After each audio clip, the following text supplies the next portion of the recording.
So Ice Age The Meltdown, the second installment in the Ice Age franchise, for me was a fantastic sequel, and probably a sequel that probably doesn't get talked about nearly enough as it probably should, let's be honest. And I think we don't need to talk about and compare which Ice Age is better, because they're both really, really great films. And what is great about this is you've got the character development that gets grown from the first installment into the second installment, as well as integrating new great characters like Crash and Eddie. And possums rule! For me, the main story is where it is all at for Ice Age 2, because the Ice Age 2 plot is pretty good, I'm not gonna lie, as the whole movie is simply about them evacuating from their home, which is full of ice, full of snow. I wouldn't have guessed that from the name of the title, Ice Age, but you know, it's one of those. I thought it was gonna be a desert and some shit, but you know. And I think it's really, really cool how they have to evacuate this bowl of ice before it fills up, full of water, and they end up drowning. So they have to evacuate their home. And you go along the journey of the gang, going on this journey of moving all these animals to a safe place, to the boat, looking like some Evan Almighty shit. And yeah, that is pretty much the main core of the film.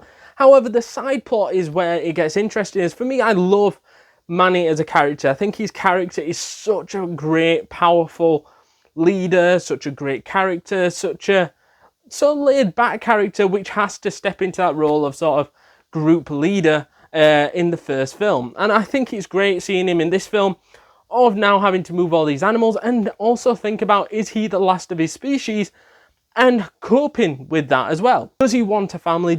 Is that what he wants, or is he fine to be left alone? And those are the sort of things that he's coping with. But then along comes Ellie into the picture, who is a mammoth, but she thinks she's a possum because she's got two so-called brothers, which are also possums. Possum, possum, possum. However, if I'm being picky about this movie, right, the villains are little to none or quite shit. That's the only thing that really lets this movie down. Because in the last film, you had saber-toothed tigers, a group of them trying to take out MANNY, take out some of the others in that group, because they're protecting the baby that they're trying to take back to the humans, in which their job was just to try to kill the baby. So that the sort of revenge angle on the Indians, which are living there, and the humans, in which was such a great idea. But now, you're dealing with, in this film, a Cretaceous and a Manstrom, in which is just a bit boring.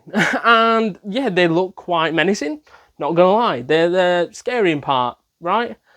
But every attack that happened didn't really fill you with like, oh, they're a great villain. They felt like, oh, you're not really doing much. Yes, you're putting a little bit of fear into the characters, but not anything that would worry Diego, not anything that worried MANNY. Nothing really spectacular where you're going, oh my god, they're not going to get away from this threat, are they? And I didn't think they had great character development to make them great villains. However, like we mentioned earlier, the main highlight of the entire film is Ellie and MANNY and their relationship, how they're annoying each other, how they're happy and having a laugh with each other to upsetting each other. Their arc throughout the entire film, from start to finish, is the best thing about this film.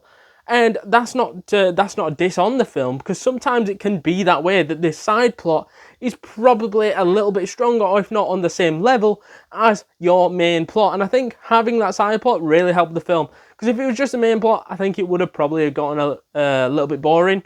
But with this side plot, it was a new adventure of these two getting along, because you knew they were going to click eventually, and you knew they were going to get together eventually. But I think finding out that Ellie was actually a mammoth, that's where the wheels started turning. And the trust really started to come together, because MANNY also thought that he was the last of his kind. And when Ellie stepped into the picture, it was sort of like, now or never. If I don't make a move, then of course, then he'll be alone. He'll be afraid. And at the end of this, if he dies, his species will die with. But if he gets with Ellie, there might be a chance that his species can carry on. But when they find out that they're not the last of the species, you'd think maybe their relationship would go into a different direction and sort of crumble, because they don't now need each other. However, that only drew them closer when they found that out and went, you know what? We should still be together. We still love each other.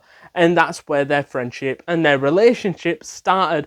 And I think it's a fantastic thing for the franchise and for this film. And also, I think it was only more special, this film, that Scrat accidentally saved everybody. What I mean by that is one of his gags that he does throughout the entirety of the Ice Age franchise, in every single film, even the 5th one, which is shit, has Scrat doing what he does best and entertain people with these weird and wacky scenes of him with an acorn, trying to bury it, trying to hide it, whatever, trying to keep it safe. And in doing so, it destroys the ice, allowing the water to leak out of what is a massive bowl, and they can now live back on the ice. And it was a great ending. Stopped the flooding happening, stopped the meltdown from causing an actual meltdown, and I think it was a great ending for the film, and having Scrat be the one do it was even more special. Before we jump back into this video, guys, please do us a massive favour and smash that subscribe button, because you do not want to miss a thing this week, next week, and the week after, because we've got tons and tons of content planned for you guys, and you can do us a massive favour by smashing that subscribe button, joining the community, getting updates to all the latest videos from the YouTube shorts to the actual videos. It is well worth it, completely free, and you will not regret it. Know your thoughts down in the comments down below, good, bad, terrible, amazing.